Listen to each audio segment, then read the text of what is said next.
पाकिस्तान ने एक ऐसा झूठ फैलाया कि जबरदस्त हार के बावजूद उसने जीत की एक घुट्टी जो है अपनी जनता को पिला दी और पाकिस्तान का मकसद पूरा हुआ। दरअसल पाकिस्तान का पहले दिन से पहलगाम अटैक के बाद से एक ही मकसद था। पहलगाम अटैक का भी मकसद समझिए, पाकिस्तान की आंतरिक राजनीति में जो उथल पुथल थी, असीम मुनीर की कुर्सी पर जो खतरा था, उसी से डरते हुए उसने पहलगाम जैसे अटैक को अंजाम दिलवाया और इसके बाद में एक जबरदस्त रिटेलिएशन भारत की तरफ से देखने को मिला। कड़ी कार्रवाई की बात हुई। यहीं से पाकिस्तान ने युद्ध की तैयारियां शुरू कर दी। इन युद्ध की तैयारियों के साथ ही पाकिस्तान का मकसद बहुत स्पष्ट हो गया, अपनी जनता को बेवकूफ बनाना। वो जनता जो महंगाई की मार से त्रस्त है, वो जनता जो इमरान खान को बाहर निकालने के लिए लगातार प्रदर्शन कर रही है, वो जनता जो बलूचिस्तान, खैबर पख्तूनख्वा आदि इत्यादि ये जो जितनी भी टूट फूट पाकिस्तान में देखने को मिल रही है के बाद अपनी आर्मी और अपनी सरकार के खिलाफ प्रश्न चिन्ह खड़े कर रही है। और कुछ समय पहले तक आंदोलित था वहां का मीडिया, इस तरह की खबरें चला रहा था। लेकिन देखिए क्या ट्रिक चली है, और ये ट्रिक बहुत हद तक कामयाब मैं इसलिए मानता हूं क्योंकि पाकिस्तान में बेवकूफ बन गई जनता।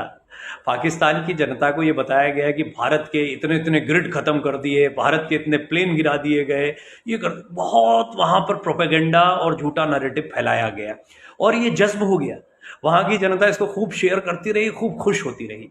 आज मैं जब डॉक्टर अंशु जोशी जो कि जेएनयू की प्रोफेसर हैं और इंटरनेशनल स्टडीज़ पढ़ाती हैं, संजीव श्रीवास्तव जी फॉरेन अफेयर्स के एक्सपर्ट है, बहुत अच्छा पैनल मेरे साथ था, डिफेंस के एक्सपर्ट थे, इन सभी से जब इस प्रोपेगेंडा टैक्टिक्स पर बात कर रहा था तो ये बड़ी ज़रूरी होती है वॉरफेयर में। एक समय पर इसका इस्तेमाल बहुत आसानी से हो जाता था क्योंकि उस समय पर संचार माध्यम ऐसे नहीं थे।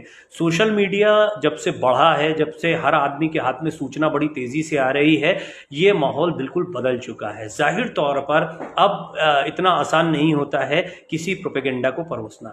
लेकिन पाकिस्तान ने स्ट्रैटेजिकली जिस तरीके से अपने यहाँ प्रोपेगेंडा परोसा और उसको जैसे हाथों हाथ वहाँ की जनता ने ले लिया, इससे उनका जो मकसद था वो पूरा हो गया। अब इमरान खान की बात कोई करता नहीं दिखाई दे रहा।